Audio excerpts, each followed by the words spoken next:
Sama seperti perempuan kebanyakan, aku menyukai kakak kelasku. Sebut saja dia Aries. Aku ketemu Aries 1 tahun lalu, tepatnya bulan Agustus, di UKS. Dia relawan PMR dan aku anak PMR. Dia menarik di mataku, sampai aku tanya ke wakil ketua PMR. Kak, cowok yang pakai jam, siapa namanya? Aries. 2 bulan berlalu, tepatnya pada 4 Oktober aku ketemu dia lagi. Di barisan paling belakang anak padus menggunakan batik bebas dan aku yang jaga di belakang kelas 12 IPA 1, kelas dia. Dia manusia paling tidak bisa diam, selalu nengok ke arah belakangnya, wanti-wanti takut ada guru yang jaga. Dan benar, dia ditegur tapi hanya untuk disuruh diam. Kemudian dia melihatku, tentu saja aku langsung buang muka. Malamnya aku memberanikan diri untuk DM dia. Aku tanya kenapa mau jadi relawan PMR. Kata dia, karena topinya hilang. Lalu DM terus berlanjut, dan sampai hari Selasa 8 Oktober aku meminjam buku tulis matematika miliknya. Karena saat itu semua murid di kelasku disuruh untuk meminjam buku tulis milik kakak kelas. Dan dia mengiyakan permintaanku. Lalu, hari Rabu, pertama kalinya aku dan dia bertatap muka dan mengetahui identitas masing-masing. Di habis sholat zuhur, aku bilang makasih pas dia lewat depan kelasku. Mukanya tampak gugup menjawab perkataanku dan dia cuma mengacungkan jempolnya. Dia manusia paling irit sekali kalau ngomong. Tapi dia juga manusia paling menyenangkan, San. Oke. Kayak familiar ya.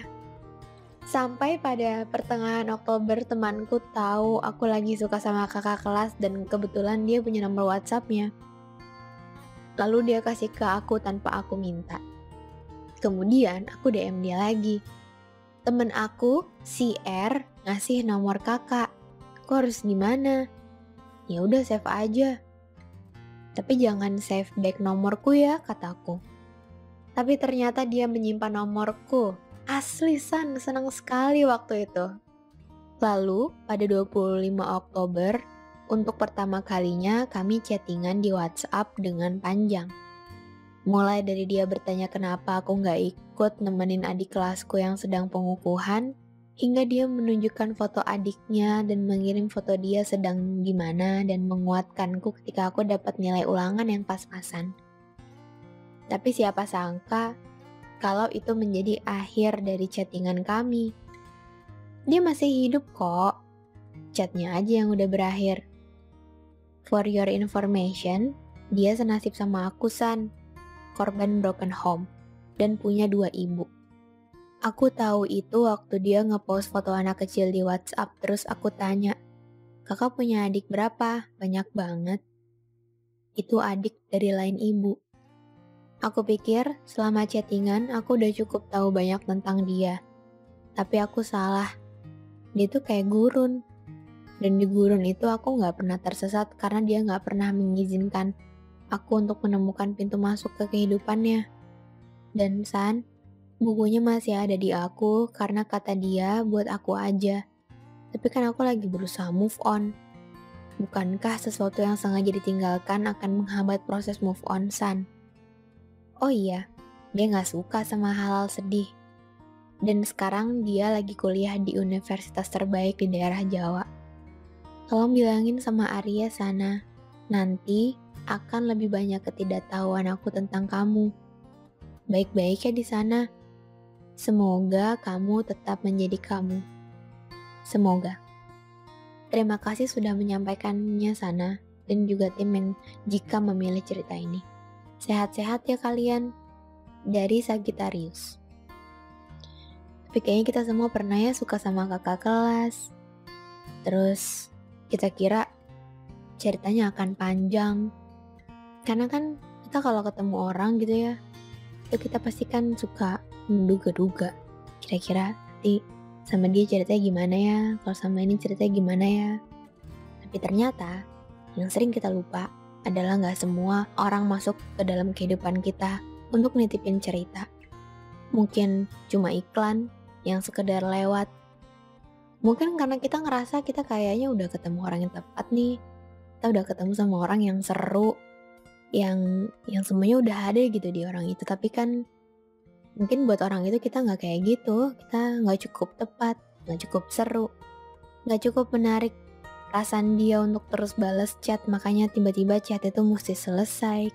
Banyak alasan yang nggak perlu dijelasin sih sebenarnya. Apalagi kalau soal perasaan orang ya. Belum lagi kalau orangnya nggak bisa kita lihat lagi.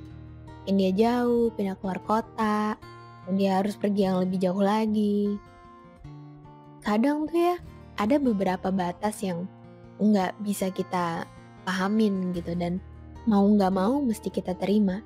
Dan batas itu sebenarnya nggak kenal waktu, walau yang namanya waktu harus kenal batas. Ya menurut aku, batas itu kan kayak tembok ya, kayak ada garis yang memisahkan jalan satu dan jalan dua gitu ya. Dan itu adalah nggak boleh dilalui, berbahaya. Berbahaya banget kalau kita harus melalui itu. Yang namanya batas tidak terbantahkan. Kita nggak pernah tahu jawaban dari kapan ya ini semua bisa selesai, kapan ya kita bisa berhasil move on, kapan ya kita bisa terlepas dari semua ini, kapan kita bisa mengikhlaskan batas ini. Waktu itu nggak bisa menjawab. Padahal waktu punya batas. Waktu gak mau nungguin kita. Waktu gak akan peduli kita mau nunggu berapa lama, kita mau berusaha move on berapa tahun. Waktu tuh gak peduli. Makanya kenapa akhirnya aku bangun di suatu pagi dan aku sadar bahwa batas ini mungkin sebenarnya gak perlu dibantah, gak perlu diajak berantem, gak perlu dilawan. Yang namanya batas cuma perlu dilepas. Ya udah, mungkin jalannya gak perlu berdua. Kadang bareng-bareng gak perlu dengan berpasangan kok. Aku udah di dalam sebuah proses dimana aku ngerti gitu. Untuk akhirnya ngerti bahwa kalau aku sayang sama seseorang gitu ya, peduli, mau ngorbanin kayak waktu, energi aku buat dia, untuk ngerti hal baru, untuk belajar ngerti hal-hal yang sebelumnya gak masuk logika aku, untuk merasakan khawatir yang sebelumnya aku gak pernah ngerasain itu. Aku tahu bahwa batas itu gak mungkin hilang.